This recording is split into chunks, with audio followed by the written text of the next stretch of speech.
On the 29th of June 2014, Bartow Jolie de Lobinière sent a text to a female student.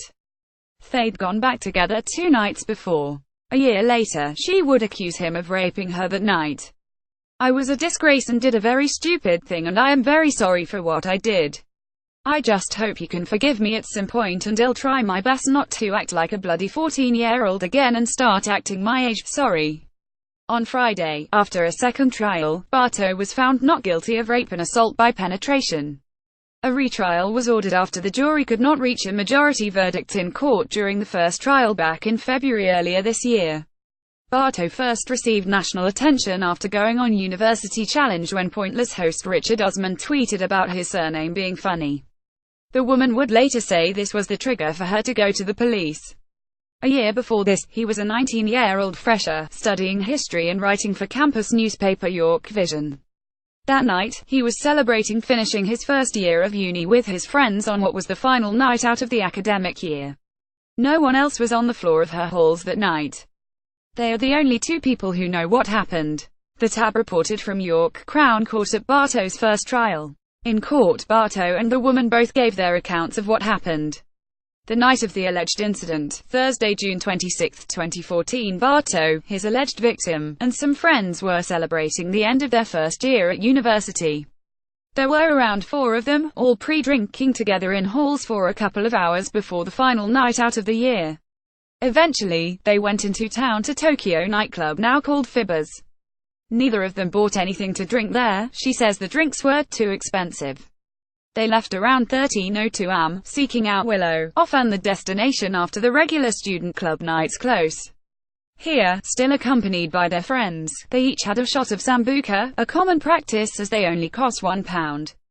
They spent around an hour in here, leaving Willow at 3:30 am, and stopping off at McDonald's before heading back to her halls. A typical night out. He says they made light of the fact they were going back together. They kissed in the hallway for 2 minutes before he went off to get a condom. Bartow says he returned, opened her unlocked door and she was sitting there on the bed. He went over and they started kissing again.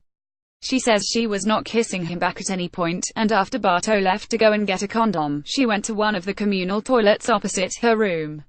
She waited there for 10 minutes until she believed he'd left. When she came out to walk back into her room, she said Bartow appeared behind her, and followed her in uninvited.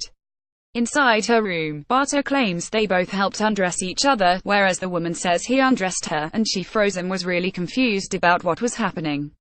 In court, the clothes she wore that night were shown to the jury, with Bartow's lawyer saying the clothes were too tight-fitting for him to have been able to take them off single-handedly.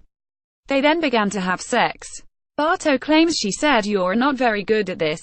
Let me help you." This was a point of contention, as the woman claims she said it wasn't working and they should stop. Bartow got up to leave. The woman claims he said to her, "Pretend this never happened and tell nobody about this." Bartow says he didn't say anything as he left the room. He claims the last thing he said was when he was agreeing to stop. "Yes, let's stop." Willow, the now defunct club Bartow and the woman attended that night. The morning after, Friday the 27th of June 2014, Bartow texts a friend, "Last night was a mad one. A friend left me his spirits. Had a bit too much. Can't remember much of the night." They see each other at catered dinner that night, but don't speak to each other. The first interaction after that night, Sunday the 29th of June 2014, the woman leaves university for the year. She posts on social media saying farewell and how she will miss it. She sends a text to Bartow that evening, "I thought I'd let you know I wasn't overly comfortable with what happened on Thursday night." Bartow replies, "Neither did I was a disgrace and did a very stupid thing and I am very sorry for what I did. I just hope you can forgive me at some point and I'll try my best not to act like a bloody 14-year-old again and start acting my age, sorry." Explaining the text, Bartow says he'd made out he was more experienced than he actually was, and had posed as someone who could do a one-night stand. He went on to explain, "I was a disgrace had meant I should have performed better." He added, "I wasn't apologizing for raping her, he was sorry about a one-night stand that had gone wrong." Bartow's lawyer described it as a disastrous one-night stand. They see each other again, Sunday the 12th of October 2014. Bartow and the woman attend the same house party but do not talk to each other.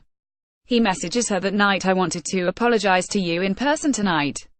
I wanted to let you know I'm sorry for what I did and that there's no enmity between us and we can move on as mutual friends." The woman learns Barto will be on University Challenge, Saturday, February 14, 2015. A year later, the woman texts a friend, "Barto's going to be on University Challenge. I can't believe HES representing the uni. Wish it gone to the police now, haha." The friend replies, "It's awful. You could still if you wanted to." Barto becomes an internet sensation. August 3, 2015. Barto Jolie de Lotbiniere represents the University of York against Manchester in the first round of University Challenge, the popular BBC Two quiz show. Twitter starts going crazy about his funny name. He becomes a minor internet sensation. The woman said at the retrial last week, "He was all over social media, and even though it was a year on, I thought I should do something about it. First he was on the TV and then I saw a tweet about it and I got really angry and upset. It definitely got to me." The crime is reported Wednesday, the 26th of August 2015. The woman reports the alleged crime to the police. The arrest, Monday the 28th of September 2015. Barto is arrested. At his first trial in York, he says his reaction to this was shock. "I was shocked. I was trying to think about anything that had happened on that night." The charge, Friday the 27th of May 2016. Barto is charged with rape. It's the lead story on Mail Online. At this point, Barto is finishing his third and final year at York. The first trial begins Monday the 8th of February 2017. Barto stands trial, accused of rape and assault by penetration. During the trial, the judge says the crime of rape is an emotive one. But you, the jury, decide the case on evidence. The most important direction in law is the burden of proof. The first trial ends Monday the 15th of February 2017. Jury fails to reach a verdict. The retrial, Monday the 18th of September 2017. Retrial begins. The verdict, Friday the 22nd of September 2017. Barto Jolie de Lotbiniere is cleared of all charges. I am John Along.